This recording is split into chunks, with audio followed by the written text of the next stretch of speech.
Поздрав, почитувани гледачи. Ова е февруарското издание на Конец, емисија што во последната среда од месецот ги третира поважните прашања од текстилот. Изминатиот период, текстилниот кластер во соработка со модната дизајнерка Ирена Тошева во рамките на проектот Interreg IPA CBC Modern Textile Industry as Attractive Career Path во Young Generation and Contributor for Economic Development and Social Prosperity of Cross-Border Region, заедно со учениците од основните и средни училишта од Виница, Берово и Делчево, а подоцна и Штип, со материјал што ќе го емитуваме и во наредното издание на Конец, се запознаа со оние работи кои што ќе им биде професионална ориентација. Исто така направија посети на повеќе текстилни фабрики, директно исто така запознавајќи се со динамиката на производствениот процес, што на некој начин беше и нивна наставно-образовна практика. Интересен е фактот што освен покажаниот интерес кај учениците, истите ќе работат со дизајнерката на изготвување колекции кои ќе бидат презентирани на моден настан во Штип во месец мај. Во меѓувреме, средбата со дизајнерката беше искористена од учениците да се слушнат повеќе совети од нејзина страна, како нејзино споделување на искуството за нивна соодветна наобразба. Почнуваме. Автоматски тоа парче, остаточен фабрики има додадена вредност. Кога ќе му кажеш ти на некој, ја суших оваа мајца, ми дала од Штип материјал, место заврши во ѓубре, ја суших мајчкава и сега ја носиш, клиентот повеќе ќе го цени. Тоа е онаа додадена вредност. Откога да му кажеш, да, бев купив материјал и тебе ќе суших мајчката. Плюс дополнително ова дека се доработува, значи вие ќе трошите време. Ова се работи што главно се работат рачно, не може голем дел машински да се заврши. Автоматски добива додадена вредност и виднина можете поскапо да го продадете.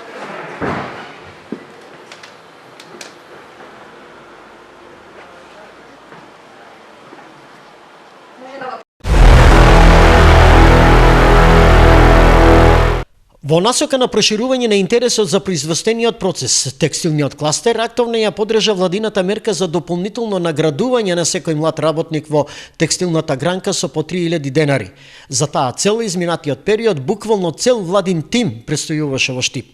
Средбата ја искористи пред младите да биде представена оваа мерка за која младите покажаа мощно голем интерес.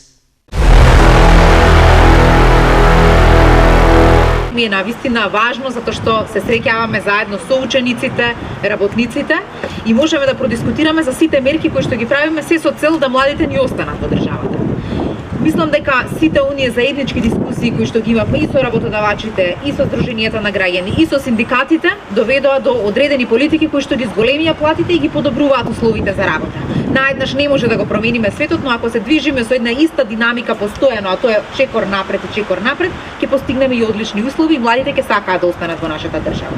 За да може да имаме една квалитетна економија, едно движење, развој на економијата и на компаниите, мора да имаме исклучен кадар, обучени млади лица кои што ќе сакаат да дадат дел од себе во развојот на таа економија.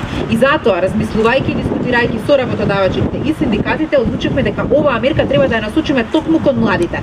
Млади лица до 23 години кои што веќе работат во индустрија или планираат да работат во индустрија, ќе добијат дополнителни 3000 денари на нивната плата. Со тоа што таа нема да се исплаќа преку работодавачот, туку директно на вашата индивидуална сметка преку Агенцијата за вработување. И токму затоа и директорката и дополнителната министерка за труд и социјална политика ќе ги објаснат деталите. Но многу ни е важно да не се плашите да аплицирате за овие 3000 денари. Тие се пари во буџетот насочени кон вас како млади лица. Ако веќе завршуваме средно училиште, кое што е техничко и стручно училиште, да понатаму и навистина добиеме желба да работиме во фабрика. Работењето во индустрија не е негативно. Имаше еден период во кој што се создаде една негативна слика, заради тоа што имаше одредени работодавачи можеби кои што ги прекршуваа правата. Но денеска сликата полека се менува. Гледате дека тука сме сите заедно, и организации, и работодавачи, и синдикати, и институции, се со цел да покажеме дека само преку партнерство и диалог можеме заеднички да подобриме, да растат компаниите, но да растат платите и да се почитуваат работниците, затоа што без работници нема силна држава. Агенцијата за вработување започна со имплементација на оперативниот план 2020. Стартувавме токму со мерката практиканство која што е наменета за младите лица, за да се стекнат со практично искуство и знаење. Во тек е младинската гаранција и ќе следуваат останатите активни мерки и политики за вработување. Би сакала да кажам дека центрите за вработување веќе се подготвени и ќе почнат да ги примаат барањата од младите лица до 23 години за исплаќање на младинскиот додаток. Барањата се едноставни, младите лица немаат никаква обврска освен да дојдат лично во нашите служби со лична карта да се идентификуваат, да го поднесат барањето. Сите податоци што се однесува за дејноста на фирмата, податоци околу фирмата, компанијата, во делот на нивниот работен однос, исплата на плати, Агенцијата за вработување ќе ги прибавува по службена должност од останатите институции како што се Централниот регистар, Управата за јавни приходи и слично. Ги повикувам младите лица да аплицираат, паричните средства ќе ги добијат од 1 декември, бидејќи од тогаш стапи во сила, односно почнува примената на Законот за младинскиот додаток. Пак има крајен рок до кога да аплицираат или? Аплицираат во континуитет, значи кога они сметаат дека треба да аплицираат, можат да аплицираат. Се разбира, со аплицирањето ќе бидат исплатени и оние што веќе се вработени наназад, исто така и оние што ќе се вработуваат во иднина, ќе може да аплицираат. Решенијата ќе се носат тековно со поднесено барање. Ова е една додатна мерка која треба да ги стимулира младите луѓе да се вработат во индустријата, значи не само во текстилната индустрија се работи овде и за целата преработувачка индустрија во Македонија. Се однесува и за вработените кои веќе ги имаме на работа кај нас до 20 години, но многу е поважно од тоа и да младите луѓе кои сега завршуваат средни стручни училишта да се приклучат во производството. Ниедна држава не може да опстане без производство, особено не држава која се наоѓа на овој степен на развој. Ни мора да ги стимулираме компаниите да опстанат. Ситуацијата, да речеме, овде сме во градот на текстилот, не е едноставна. Ние сме од сите страни конкурирани со ефтина работна сила од далечниот исток, но исто така мора да ги застапуваме и да ги штитиме сите интереси и во областа на социјалниот стандард на нашите работници, на условите за работа и така натаму.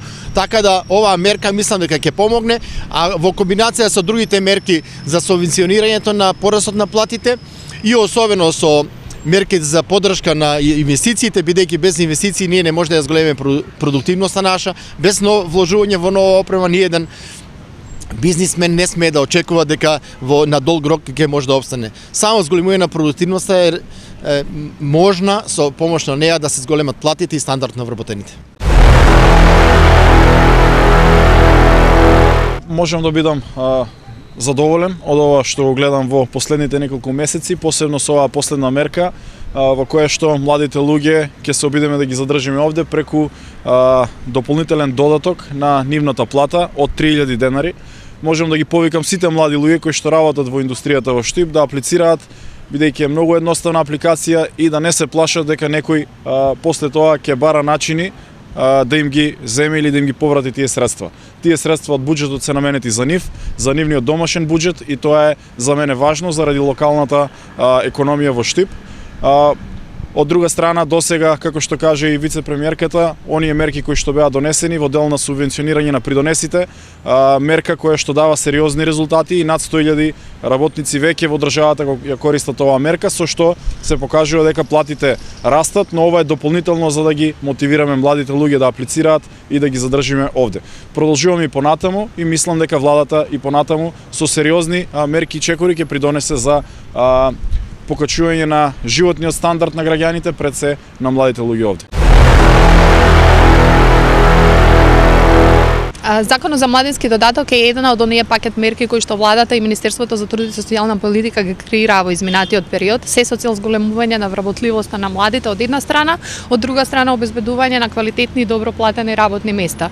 Како што беше претходно кажано, значи аплицирањето ќе може да започне од наредната недела преку центрите за вработување. Секој младо лице на возраст до 23 години кој што работи во производство или е регистрирано како индивидуален земјоделец ќе може да поднесе барање и да го оствари ова право на месечни увеличен доместок од 3000 денари. Знаете дека оперативниот план за мерки за вработување за 2020 година исто така е донесен, значи со рекордно висок износ од 1,45 милиарда денари. Еден од главните таргети на мерките во оперативниот план се младите лица и ги повикуваме сите млади лица да се обратат до центрите за вработување и да ги користат мерките кои што се креирани за нив.